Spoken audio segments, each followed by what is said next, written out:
여러분, 테슬라 FSD가 지금 전 세계에서 가장 위험하고도 흥미로운 실험을 진행하고 있습니다. FSD가 한국의 복잡한 골목을 주행하며 기술적 우위를 증명하는 동시에 일론 머스크 CEO는 운전 중 문자 메시지를 허용하겠다는 폭탄 선언을 던졌는데요. 기술은 이미 인간 운전자를 능가하고 있다고 독일의 쉐대 자동차 기자조차 극찬했습니다. 하지만 테슬라는 여전히 법적으로 운전자 보조 시스템이라는 국세를 스스로 차고 있죠. 오늘은 테슬라 FSD가 라이다 없이 어떻게 전 세계 규제와 복잡한 지역을 돌파하고 있는지, 그리고 머스크가 던진 문자 허용 바람이 레벨 3 자율주행의 문을 열지 아니면 운전자에게 모든 책임을 전가하는 위험한 도박이 될지 집중적으로 분석하고 이 거대한 흐름 속에서 우리가 잡아야 할 핵심 투자 기회를 짚어보겠습니다. 테슬라 FSD가 한국에 갑작스럽게 상륙하여 복잡한 도시 주행을 해낼 수 있었던 핵심 동력은 바로 엔드-투-엔드 비전 AI에 있습니다. 일반적인 자율주행 기술들은 라이다 센서와 고정밀 지도에 의존하는 규칙 기반 방식을 사용하지만 테슬라 일론 머스크의 지론대로 라이다를 배제했어요. 대신 8개의 카메라 영상만을 이용해 주변 환경을 인식하는 독자적인 기술을 고수하고 있습니다.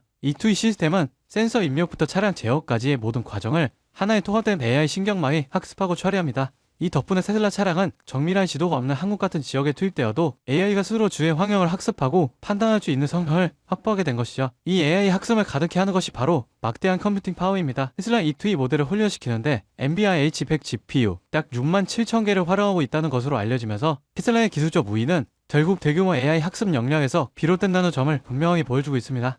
FSD의 기술적 성숙도는 최근 유럽의 테스트에서 극적인 평가를 받았습니다. 아우토 빌드와 함께 베를린에서 진행된 시세 행사 결과가 이를 말해줍니다. FSD 시스템은 복잡한 공사 구역을 정확히 인식했고 보행자를 위해 미리 제도하며 좁은 도로에서는 정중하게 양보하는 등 까다로운 유럽 도시 환경에서도 눈에 띄게 향상된 성능을 선보였어요. 아우토 빌드 기자는 FSD의 전방위 시야와 끊임없는 주의력을 극찬하며 FSD 슈퍼바이즈들은 이미 인간 운전자를 능가한다고 평가했습니다. 이는 테슬라의 기술력이 경쟁사의 운전 보조 시스템을 압도하며 기술적 우위를 강력하게 입증한 사례로 해석됩니다. 이러한 자신감을 바탕으로 테슬라는 주제가 엄격했던 유럽 시장 진출을 가속하고 있어요. 현재 유럽 승인 절차를 진행 중이며 빠르면 2026년 2월 무료 소프트웨어 업데이트를 통해 유럽 대규모 시장에 FSD 기능을 출시할 계획에 있습니다. 기술이 인간을 능가하고 있다는 극찬이 나오는 지금 일론 머스크는 FSD의 법적 경계를 시험하는 발언을 던졌습니다. 머스크는 최신 FSD 버전 14.21에서 주변 교통 상황에 따라 운전 중 문자 메시지를 보내는 것을 허용할 것이라고 밝혔습니다. 이는 사실상 운전자에게 레벨 3 수준의 자유를 주겠다는 의미로 해석할 수 있죠. 실제로 진행된 테스트 결과도 이와 맥을 같이 합니다. FSD는 혼잡도가 낮은 지역에서 운전자가 5초 이상 휴대폰을 들여다보는 동안에도 경고를 울리지 않았는데, 이는 시스템이 운전자의 주의 이탈을 이전보다 더 길게 허용하도록 완화되었음을 시사합니다. 하지만 심각한 법적 모순이 발생합니다. FSD는 여전히 공식적으로 레벨 2 운전 보조 시스템입니다. 차량 내부 카메라로 운전자를 모니터링하며 5회 이상 경고 시 기능이 비활성화되던 등 기술적으로는 레벨 2 책임을 유지하고 있어요. 운전 중 문자 메시지 전송은 미국 50개 주 대법원에서 불법이며 만약 사고가 발생한다면 모든 책임은 여전히 운전자에게 전가됩니다. 기자 역시 이 기능을 테스트하면서 사고 시 운전자 과실을 할 점 때문에 여전히 이 기능의 불편함을 느낀다고 밝혔습니다. 기술의 발전 속도와 현행 법규 간의 충돌, 그리고 이로 인해 발생하는 운전자 책임의 역설이 이 논제의 핵심인 것이죠. 테슬라 FSD는 E2E AI라는 강력한 무기와 엔비디아 H100 GPU 기반의 학습 능력을 통해 전세계 자율주행 기술에 정점을 찍고 있습니다. 이 기술은 향후 로보택시라는 새로운 모빌리티 시장을 열어줄 확정된 미래를 보여주고 있죠. 하지만 일론 머스크의 파격적인 행보와 법적 책임의 불확실성은 테슬라라는 기업 자체의 규제 및 평판 리스크를 끊임없이 높이고 있습니다. 여기서 우리는 투자자로서 중요한 질문을 던져야 합니다. 우리는 테슬라의 기술이 이끌어갈 거대한 미래는 분명히 알고 있습니다. 하지만 과도한 규제 논란과 이미 높은 밸류에이션, 그리고 운전자가 모든 리스크를 져야 하는 이 불안정한 구조 속에서 테슬라 주식 하나만으로 큰 수익을 기대하는 것이 최선의 선택일까요?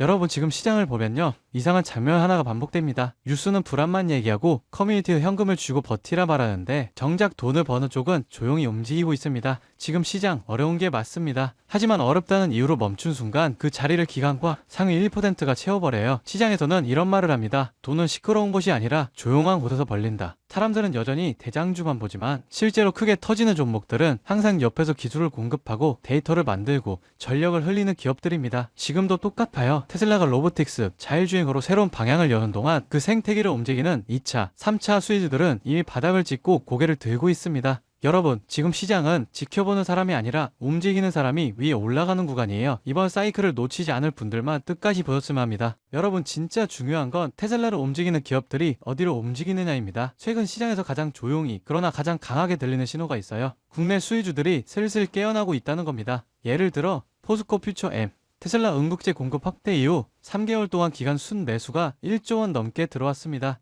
에코프로 BM은 전기차 침체 얘기가 나오는 와중에도 테슬라, BYD, CATL의 생산량 증가 전망에 맞춰 실적 컨센서스가 다시 올라오고 있어요. LG 에너지솔루션, 테슬라 상하이 배터리 공급 확대 소식 이후 외국인 매수세가 다시 유입되기 시작했습니다. 이런 흐름은 보통 다음 사이클의 전조가 되죠. 만도, 항우 시스템 같은 자율주행, 전장 수혜주는 아직 시장이 다 보지도 않은 상태에서 이미 바닥 대비 15%에서 70%씩 회복했습니다. 이건 앞으로 몇 년 동안 움직일 AI, 로보틱스, 전기차 인프라 자금의 첫 발걸음이에요. 사람들은 여전히 대장주만 쳐다보지만 실제로 가장 강하게 터지는 건 이런 기업들입니다. 여러분, 이런 건 뉴스 나오고 나서 보면 이미 늦어요. 기관, 헤지펀드, 글로벌 자본은 미래가 아니라 확정된 미래에 먼저 돈을 넣습니다. 그 확정된 미래가 지금 어디에 있느냐? 바로 AI 전력 인프라, 전장, 배터리, 로보틱스 수혜주들이에요. 지금 이 순간에도 소리 없이 준비하고 뒤에서 모멘텀을 쌓아온 기업들이 폭발적인 상승을 위한 차곡차곡 발판을 마련하고 있습니다. 지금 딱 멈춰서서 보기만 한다면 그들은 이미 1% 올라간 고지 위에서 2%, 3%를 준비하고 있을지 모릅니다. 지금 움직인다면 고지 위에 올라설 기회가 실제로 남아 있습니다. 이 기회를 잡으실 방법은 간단합니다. 영상 아래 더보기 버튼 눌러보시면 파란색 링크 하나가 보이실 거예요. 클릭 후 간단한 설문 한 번만 작성해 주시면 핵심 수혜주들의 구체적인 자료와 기관, 외국인 수급, 실적 모멘텀, 다음 사이클의 방향까지 제가 직접 정리한 내용을 순차적으로 전달해 드리겠습니다. 물론 금전 여부나 특정 종목에 강해왔던 건 절대 없습니다. 선택은 언제나 시청자분들의 몫이고 저는 시장을 읽을 수 있는 도구만 전달해 드릴 뿐이에요. 지금 시장은 기다린다고 기회가 오는 구간이 아닙니다. 준비된 사람만이 움직임을 읽고 다음 상승의 첫 파동을 잡아갈 수 있습니다. 제가 드리는 정보들은 그냥 가볍게 참고만 하셔도 되고 앞으로 시장이 어디로 흐르는지 체감하시는 데에도 충분히 도움이 되실 겁니다. 여러분이 시장에서 흔들리지 않고 꾸준히 이익을 쌓아가실 수 있길 진심으로 바랍니다. 오늘 영상은 여기까지고요. 구독과 좋아요는 큰 힘이 됩니다. 다음 영상에서 더 중요한 흐름으로 찾아뵙겠습니다.